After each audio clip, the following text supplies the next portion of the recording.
blancs qui sont entrés avant toi dans ce village sont ou bien l'administrateur qui venait prendre l'argent pour l'impôt, ou bien le recruteur qui venait prendre les hommes pour l'armée. Aussi le village se méfie. Mais chez les enfants, la curiosité est plus forte que la crainte. Voilà un ambassadeur. Pas très rassuré quand même. Et puis les voilà tous. Ils t'examinent, te détaillent. Attention, ils tirent la langue, l'examen est favorable, tu es adopté. Ils accepteront peut-être de te servir de guide dans leur village. Suis-les.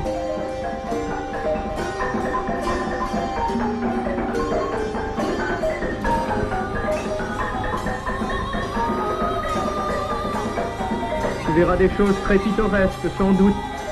Mais peu à peu, tu te rendras compte que ce pittoresque cache mal une grande misère.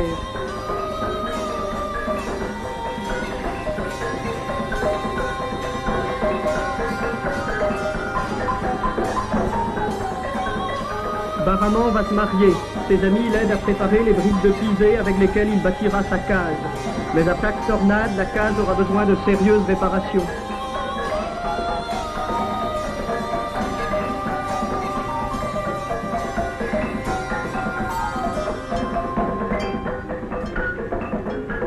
Ici, les langues et les bras vont leur train, tout comme dans les lavoirs de chez nous. Mais le Niger est à la fois lavoir, baignoire et réservoir d'eau pour la boisson. Le filage du mil occupe une longue partie de la journée des femmes d'Afrique.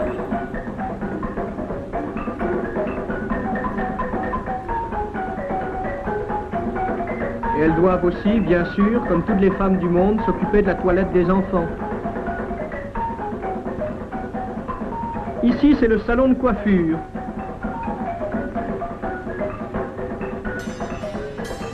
Côté messieurs, le rasoir du cinéaste fait rapidement l'affaire. Mais côté dames, quelle réussite! Continuons notre visite. Voici le cordier qui tresse à partir de fibres de sisal tous les liens dont se sert le village. Les pêcheurs, comme dans les petits ports de Bretagne, maillent leurs filets.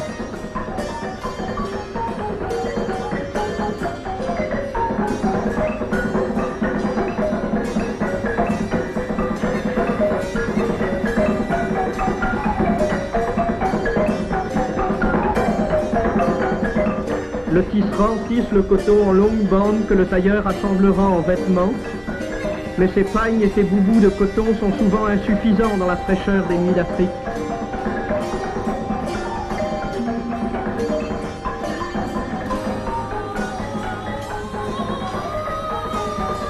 Voici les bateliers qui fabriquent une pirogue en assemblant 2 troncs d'arbres creusés.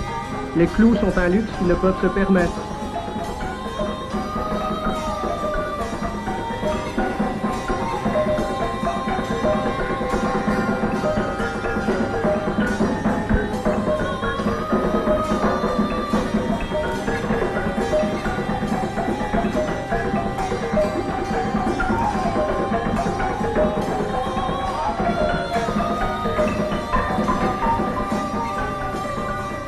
Pendant ce temps, les enfants essaient d'imiter les grands, et ils y réussissent parfois.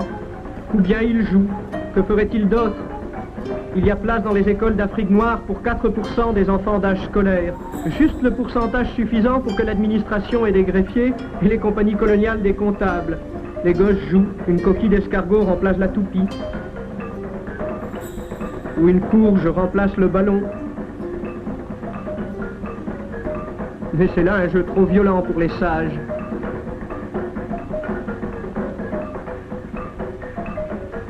Oxford et Toulouse n'ont pas l'apanage du rugby.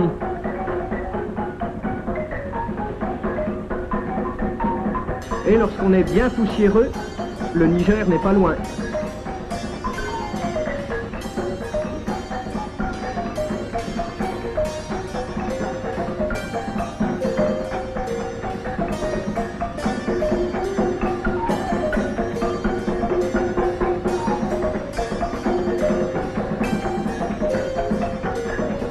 Préfères-tu le calme, la paix des champs?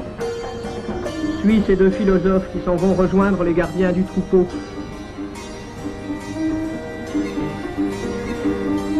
Là-bas, dans une confortable maison de pierre, monsieur l'administrateur fait la sieste, écrasé de soleil.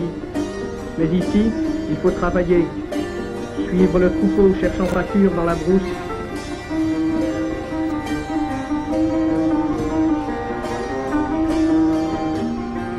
Et tu rentreras le soir au village, à l'heure où les enfants terminent leurs ébats, à l'heure où le muezzin appelle les fidèles à la prière.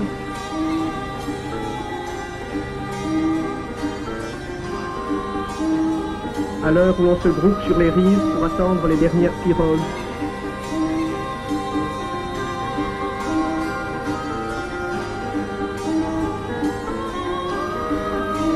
Tu t'étonnes de voir un village sans école, sans médecin. En Afrique, on ouvre une école quand les grosses compagnies coloniales ont besoin de comptables. On envoie un médecin quand les grosses compagnies coloniales risquent de manquer de main-d'œuvre. Et ce village a encore de la chance dans sa misère, il est en paix. Regarde ce qui guette les villages africains. Ici se trouvait le village de Palaka, dans le nord de la Côte d'Ivoire. Le chef du village n'a pu payer un reliquat d'impôt, 3700 francs. Le 27 février 1949, à 5 heures du matin, les troupes sont venues. Elles ont cerné le village, elles ont tiré, elles ont brûlé, elles ont tué.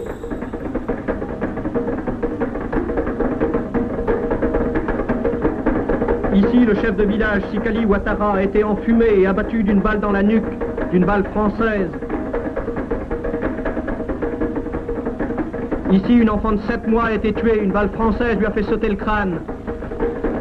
Ici, du sang sur le mur, une femme enceinte est venue mourir, 2 balles françaises dans le ventre. Sous cette terre d'Afrique, 4 cadavres, 3 hommes, une femme, assassinés en notre nom à nous, gens de France.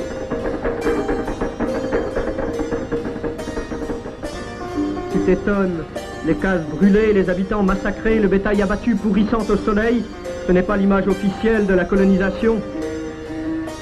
Amis, la colonisation, ici comme partout, c'est le règne des vautours. Et les vautours qui se partagent l'Afrique ont des noms. Société commerciale de l'Ouest africain, 650 millions de bénéfices en 1949. Compagnie française de l'Afrique occidentale, 365 millions de bénéfices en 1949. Davom, 180 millions de bénéfices. L'Africaine française, le Niger français, la Compagnie française de la Côte d'Ivoire, c'est le trust anglo-saxon Unilever, 11 milliards 500 millions de bénéfices en une année, 40 millions par jour volés aux Africains. En échange, ces missionnaires du commerce ont introduit le progrès en Afrique. Le progrès. Voici le célèbre barrage de Marcala Sansanding sur le Niger. Une turbine fournit l'électricité aux maisons des Blancs. Mais il n'y a pas d'électricité pour ouvrir les vannes devant les péniches des grandes compagnies coloniales, car la sueur des Noirs à 50 francs par jour revient moins cher que l'installation et l'entretien d'une turbine.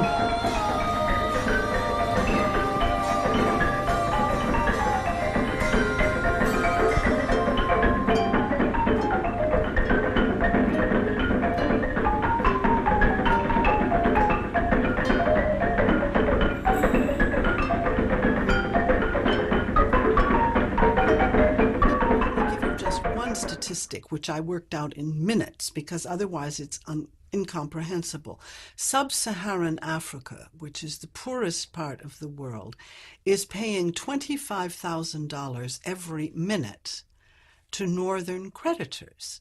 Well, you could build a lot of schools, a lot of hospitals, you could make a lot of job creation if you were using $25,000 a minute differently from debt repayment. So there's this drain, and I think people don't understand that it is actually the South that is financing the North. If you look at the flows of money from North to South and then from South to North, what you find is that the South is financing the North to the tune of about $200 billion every year.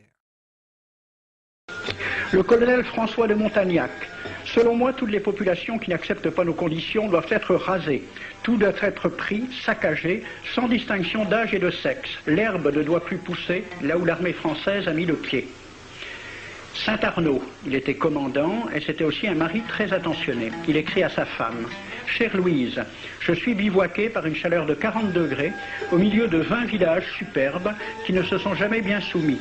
Je leur ai donné jusqu'à ce soir pour payer les impôts et les amendes que je leur inflige. S'ils ne s'exécutent pas, j'enverrai 3 colonnes brûler tout. » En juin 1845, la tribu des Ouled Riha, chassée de ses douars par les détachements incendiaires du colonel Pélissier, se réfugie dans des grottes de montagne. Ordre du maréchal Bugeaud. Si ces gredins se retirent dans leurs cavernes, imitez Cavaignac aux Béha, fumez-les à outrance comme des renards. Voici le récit d'un témoin, français bien sûr. Voir au milieu de la nuit, à la faveur de la lune, un corps de troupes françaises occupé à entretenir un feu infernal. Entendre les sourds gémissements des hommes, des femmes, des enfants et des animaux, le craquement des rochers calcinés s'écroulant. Le matin, quand on chercha à dégager l'entrée des cavernes, gisaient des bœufs, des ânes, des moutons. Parmi les animaux, entassés sous eux, on trouvait des hommes, des femmes, des enfants. J'ai vu un homme mort, le genou à terre, la main crispée sur la corne d'un bœuf. Devant lui était une femme tenant son enfant dans ses bras. Cet homme avait été asphyxié au moment où il cherchait à préserver sa famille de la rage de cet animal. On a compté 760 cadavres. Le 8 mai 1845, Saint-Arnaud découvre 500 Algériens qui s'abritent dans une grotte entre Ténès et Mostaganem. Saint-Arnaud ordonne à ses soldats de les emmurer vivants. Il écrit: « Je fais boucher hermétiquement toutes les issues et je fais un vaste cimetière. La terre couvrira à jamais les cadavres de ces fanatiques. » C'est à peu près ce qu'ont dit les Allemands en massacrant le village d'Oradour-sur-Glane. Montagnac, toujours lui, le colonel. Voilà comment il faut faire la guerre aux Arabes. Tuer tous les hommes jusqu'à l'âge de 15 ans. Prendre toutes les femmes et les enfants. Vous me demandez ce que nous faisons des femmes que nous prenons? On en garde quelques-unes comme otages. Les autres sont échangées contre des chevaux et le reste est vendu à l'enchère comme bête de somme. Toujours au nom de la civilisation. Nous rapportons un plein baril d'oreilles récolté pair à pair sur les prisonniers. Il contient même celle d'un de nos 58 gendarmes morts de maladie. 2 pièces de 100 sous ne sont pas à dédaigner.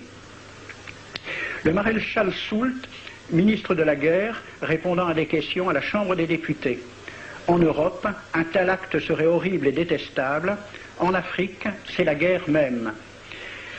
C'est la guerre même, c'est du moins ce que dit le ministre français, mais en face, voici un décret pris par l'émir des Arabes, l'émir Abdelkader. Tout Arabe qui amènera vivant un soldat français recevra pour récompense la somme de 8 douros. Tout Arabe qui aura un Français en sa possession sera tenu de le bien traiter et de le conduire le plus promptement possible, soit devant le califat, soit devant l'émir lui-même. Dans le cas où le prisonnier aurait à se plaindre de mauvais traitements, l'Arabe n'aura droit à aucune récompense. À la lecture de ce décret, question d'un soldat algérien, quelle récompense pour un prisonnier vivant? L'émir répond 8 douros. Et pour une tête coupée, l'émir répond 25 coups de bâton sur la plante des pieds. De quel côté était la civilisation? J'ai donc fait ce film avec les citations et des dessins et gravures qui étaient à la Bibliothèque nationale à Paris, et j'ai proposé le film à la Ligue de l'enseignement pour qu'il soit projeté dans les lycées et collèges de France et de Navarre. La Ligue de l'enseignement l'a refusé avec cette appréciation. Quoique très correctement réalisé et basé sur des documents indiscutables, ce film va à l'encontre de toutes les idées qui servent de base à l'enseignement de la pénétration française en Afrique du Nord, ce qui rend sa diffusion impossible. C'était reconnaître que l'enseignement n'avait pas pour but l'éducation, c'est-à-dire l'ouverture vers la réalité, mais l'endoctrinement au service d'une idée politique, ici le colonialisme. L'avion régulier d'Air France a contribué dans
c'est la bourse aux idées noires. Bonjour Alain Deneau. Bonjour. Merci de passer par le journal de TV5 Monde. Vous êtes avec nous depuis Montréal. Vous êtes l'auteur de Noir Canada, avec comme sous-titre « Pillage, corruption et criminalité en Afrique ». C'est aux éditions Éco-Société. Vous avez cette formule, le Canada est la Suisse des industries minières. En quoi le Canada est-il un ami si particulier pour ces grands exploitants mondiaux ? En fait, contrairement à l'image qui est répandue à l'échelle internationale à l'effet que le Canada serait un pays sage, inoffensif et au fond pacifiste jusqu'à la moelle, il reste que notre État se révèle officieusement un havre réglementaire et législatif pour l'industrie extractive mondiale. On ignore souvent que 70% des sociétés minières mondiales sont canadiennes. Ça veut dire que, à peu près 3 sociétés minières sur 4 dans le monde est enregistrées au Canada, le plus souvent cotée en bourse à Toronto, et que cette industrie qui est pointée du doigt dans une documentation internationale pléthorique là, par rapport à des cas graves, là on parle de corruption, de trafic d'armes, de collusion avec des seigneurs de guerre, de pollution massive, d'évasion fiscale de grande envergure, ainsi de suite. Donc cette filière minière qui donc se trouve pointée du doigt par cette documentation-là se trouve en quelque sorte sous la protection d'un état de complaisance par rapport à elle, qu'est le Canada. Et donc, dans notre travail, nous, l'équipe avec laquelle je travaille et moi-même, nous essayons de comprendre ce qu'il en est de ce système canadien réglementaire là, quant à l'industrie minière mondiale. Alors justement, donnez-nous s'il vous plaît quelques exemples de pays qui subissent cette industrie minière canadienne.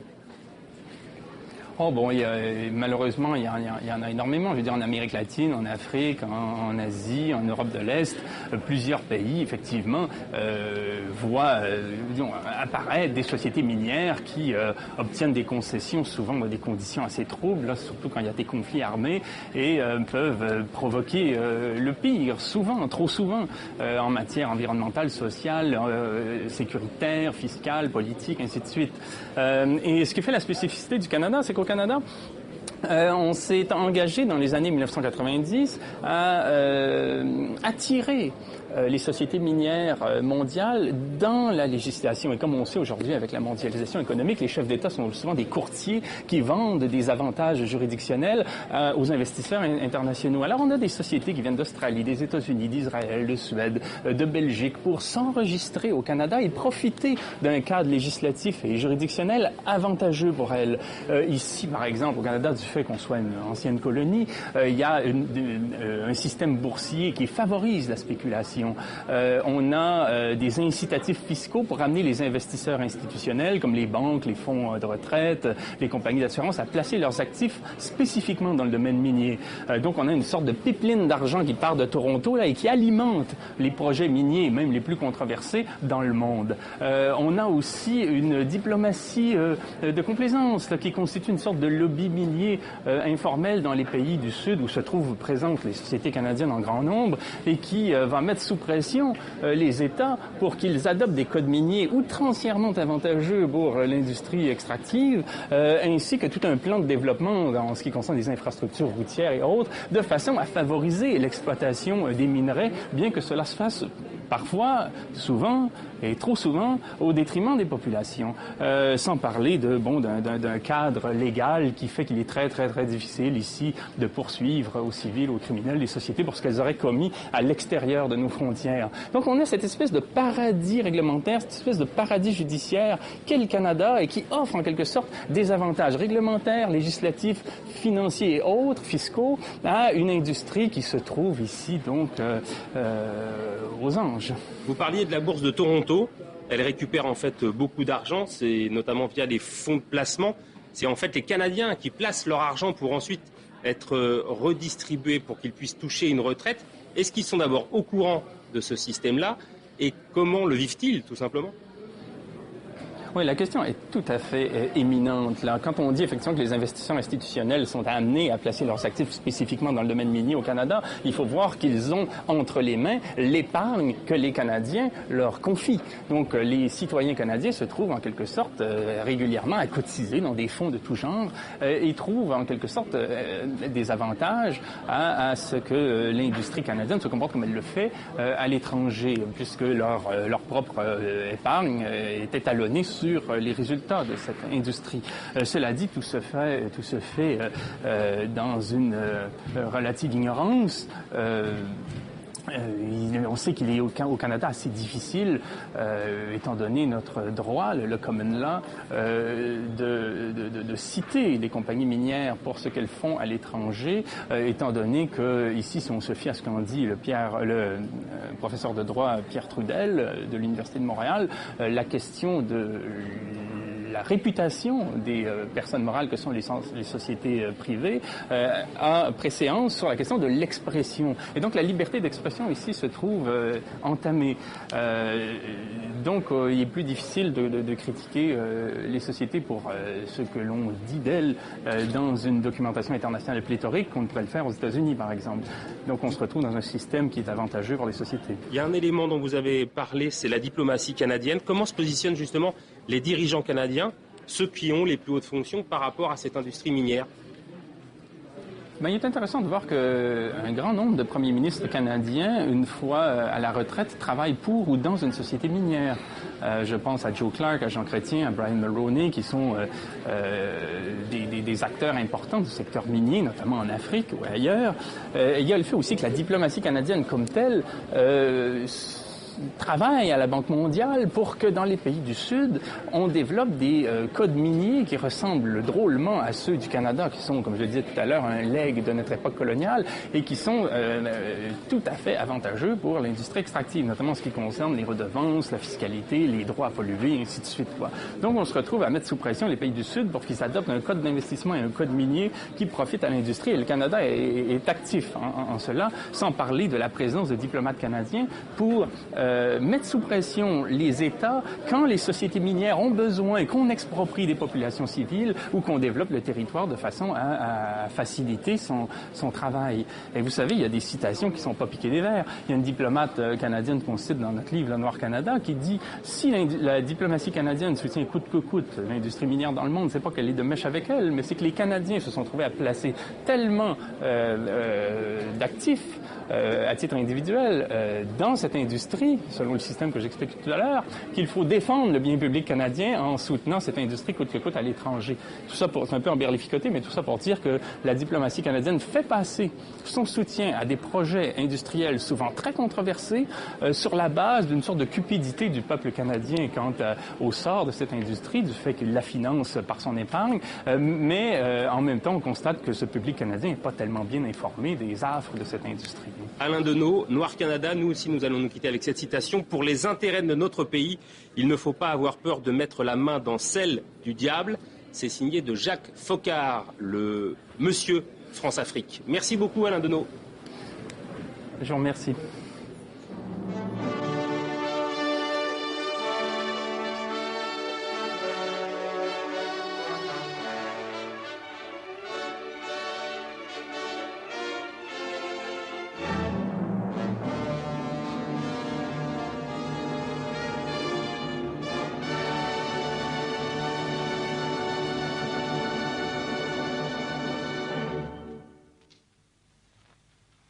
Tandis que, dans la politique intérieure française, inexorablement, se poursuivait la domination complète, vous savez, totale des affairistes, ces mêmes puissances d'argent avaient fini par découvrir l'intérêt de ce que leur avait proposé Jules Ferry, c'est-à-dire la ruée française et mondiale, la ruée occidentale, sur les peuples sans défense afin de confisquer leurs biens. C'est en 90 que s'était constitué un comité de l'Afrique française. Et il faut que je vous dise, le texte même de leur rédaction, ils avaient dit, il va sans dire que le but du comité constitué est constitué dans une pensée purement patriotique. Un but absolument désintéressé, étranger à toute préoccupation d'affaires et n'ayant d'autre souci que de servir la cause de l'influence française. Alors c'est très intéressant de voir quels étaient les membres de ce comité de l'Afrique française qui n'avaient aucune préoccupation d'affaires. C'était M. Jules Siegfried, l'industriel, enfin le négociant du Havre. C'était M. Hénard, qui était banquier à Lyon. C'était M. Louan, qui était manufacturier à Gien. C'était messieurs, comment ils s'appellent, Crouan et Permézel, respectivement président de la Chambre de commerce de Nantes et de Lyon. Et c'était M. Charles Roux, député centre-gauche naturellement, futur président de la Transatlantique. Ça, en 90. Alors voilà que va se constituer aussi maintenant à la Chambre ce que l'on appelle le groupe colonial. Les noms sont intéressants. Les noms principaux, c'est Léoncey, l'éternel Léoncey, vous savez, Delcassé, ministre des Affaires étrangères, Deschanel, et un nouveau venu, dont vous entendrez souvent prononcer le nom par moi, qui s'appelle Eugène Étienne. C'est drôle qu'on ait oublié Eugène Étienne. C'est un homme extrêmement important pour le colonialisme français, au point qu'au banquet de l'Union coloniale de 1905, on saluera le fondateur et le chef aimé du parti, M. Eugène Étienne. La même année, on va constituer un ministère des colonies. Jusqu'à présent, il n'y avait pas de ministère des colonies en France. C'est en 1994, ça que ça se passe. Le ministère des colonies, jusqu'alors, c'était un sous-secrétariat d'État qui était rattaché au ministère de la Marine, et maintenant on va faire un propre ministère des colonies.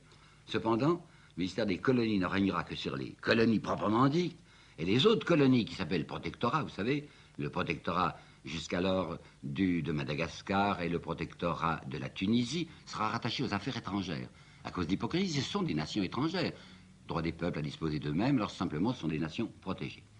Mais il est bien intéressant de voir les termes du rapport de fondation de ce ministère des colonies. Il faut assurer à la France la compensation des sacrifices qu'elle a consentis pour la conquête de son empire.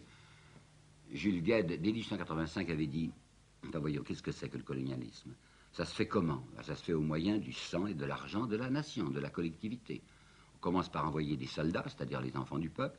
Ensuite, on envoie un peu d'argent pour les premiers travaux, enfin pour des routes, pour l'aménagement du port, c'est encore des ports, c'est encore l'argent du peuple. Et puis après, ce sont des compagnies privées qui raflent tous les bénéfices. Alors maintenant, il s'agissait d'assurer à la France la compensation des sacrifices qu'elle a consentis. Quelle compensation? Eh bien évidemment, dans les colonies, on va mettre des impositions, enfin des taxes sur les noirs ou sur les jaunes. Ça rapportera un peu.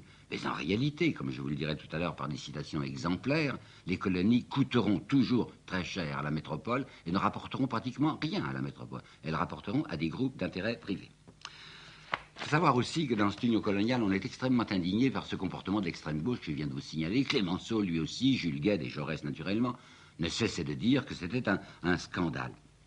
Alors, au banquet de 94, le président, il s'appelait Mercey, je crois, va dire, on nous appelle des mercantis. Quelques mercantis, aurait dit M. Clémenceau. M. Clémenceau, or, il ne s'agit pas de mercantis. Il s'agit, dit-il, d'un groupe compact, puissant et chaque jour plus nombreux d'hommes qui ont leur tradition de droiture et qui contribuent de manière exemplaire à la grandeur de notre pays. L'année suivante, il y a toujours le Mercey qui s'indigne. On croirait, à entendre certains, que dans ce pays, il n'y a d'honnêtes gens que les calomniateurs à gages, et de purs que les représentants d'un parti dont le seul orgueil est d'éveiller la haine, de susciter l'envie, et d'offrir bénévolement aux soi-disant travailleurs, une merveille ça, d'offrir bénévolement aux soi-disant travailleurs les richesses qu'ont acquises avec peine ceux qui, eux, ont effectivement travaillé.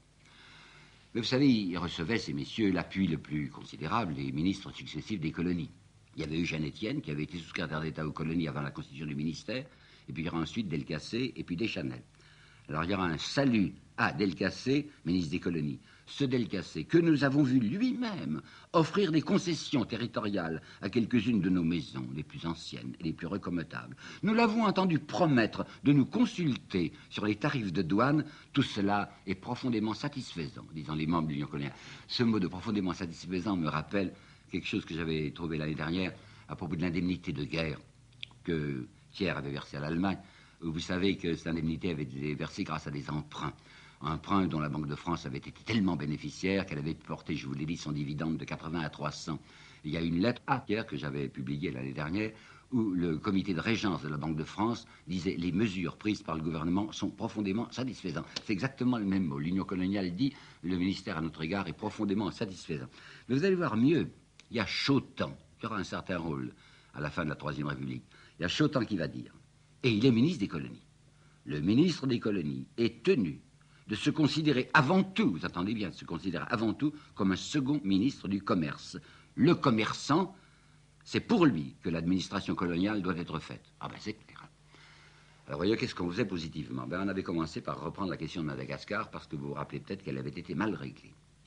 En 1883-84, on s'était jeté sur Madagascar, mais je vous avais dit, rappelez-vous, qu'on n'avait pas pu occuper réellement l'île, parce qu'en 1885, les soucis de Jules Ferry avaient été tournés du côté de l'Indochine, où ça tournait mal, avait abouti au demi-désastre de Langson. Il fallait reprendre les choses. Une île pareille, avec les gisements qu'elle pouvait posséder, puis avec toute l'exploitation qu'on pouvait tirer des indigènes, c'est quelque chose à ne pas négliger. Alors on va envoyer ce qu'il faudra. On a envoyé un premier corps expéditionnaire en septembre 1994. C'est monsieur Eugène Étienne, qui a demandé des crédits pour, écoutez bien, pour achever la pacification. Ce mot de pacification servira beaucoup dans les affaires coloniales. Seulement, ça avait très mal tourné. Les soldats avaient été mal équipés, on n'avait pas fait des piqûres nécessaires, quoi. Ils avaient eu la malaria. Le corps expéditionnaire était tombé dans une véritable débandade à cause de l'énormité du nombre des malades. Alors on va remettre ça, on va bombarder Tananarive au mois de septembre 95, et le 18 janvier 96, la France va annoncer qu'elle prend possession. Elle annonce au monde, je prends possession de l'île de Madagascar. Immédiatement, soulèvement. Alors je vous assure qu'on fait ce qu'il faut pour que le soulèvement soit réduit. La reine Rana Valo va être déportée en Algérie, et le 6 août 96, l'annexion de Madagascar est prononcée. Bon, voilà une bonne chose de faite.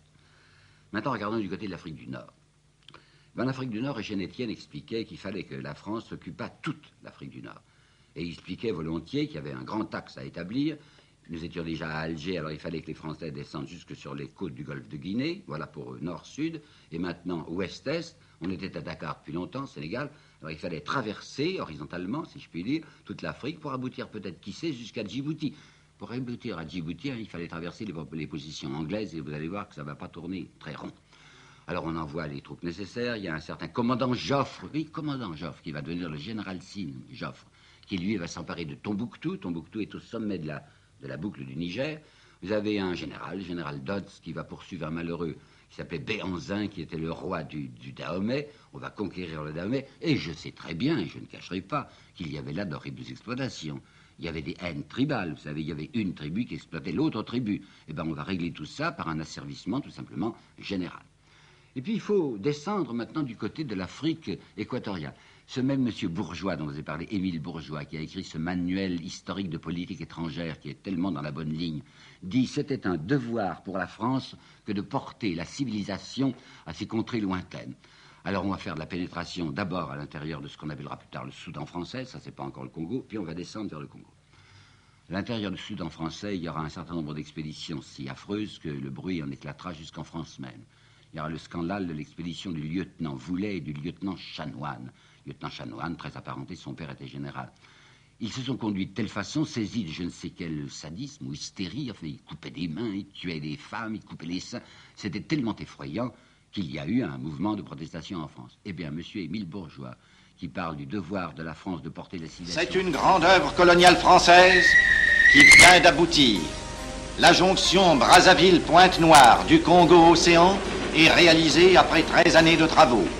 Commencé en 1921, il a fallu, pour exécuter les 610 km de la ligne, vaincre les difficultés d'une région malsaine et accidentée, lancer 92 ponts et faire 10 millions de mètres cubes de terrassement.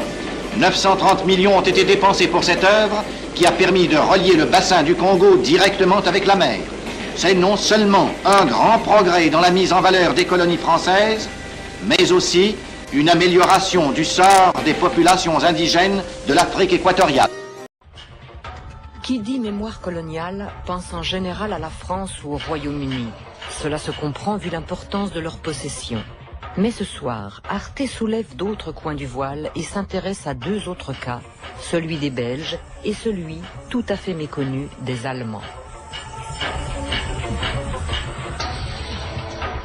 Il aura fallu un siècle pour qu'enfin lumière soit faite sur un des chapitres les plus brutaux de l'histoire coloniale.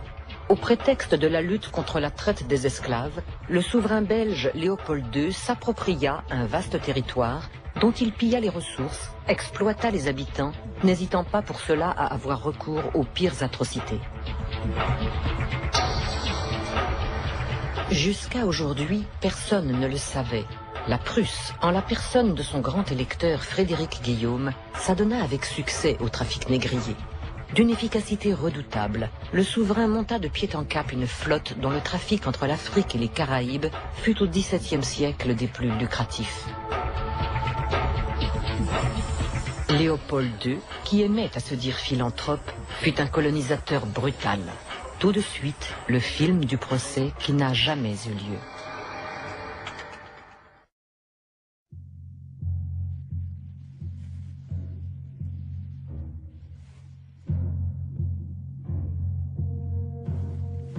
À la fin du XIXe siècle, des clichés pris par des missionnaires parviennent en Angleterre et suscitent une profonde indignation.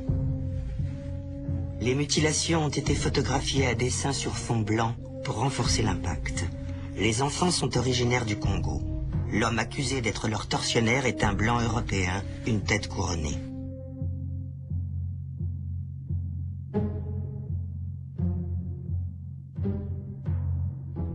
Les preuves d'un des plus grands génocides du XIXe siècle ont été ignorées durant près de 100 ans.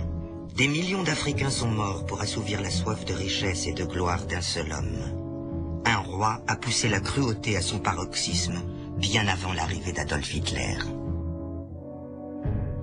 Léopold II, roi des Belges, possède à titre privé 2,5 millions de kilomètres carrés en Afrique centrale. Il règne sur 20 millions d'Africains.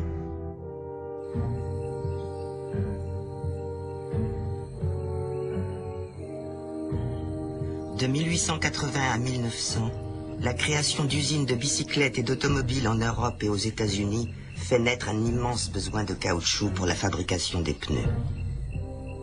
L'État indépendant du Congo de Léopold II possède les plus grandes forêts d'arbres à caoutchouc. Le roi détient une mine d'or blanc. Il est déterminé à fournir le maximum de cette matière première à l'industrie européenne et à un rythme infernal. La récolte du caoutchouc a coûté des centaines de vies dans ce district. Les scènes insoutenables dont j'ai été témoin et mon impuissance à pouvoir venir en aide aux opprimés m'ont fait regretter d'être en vie.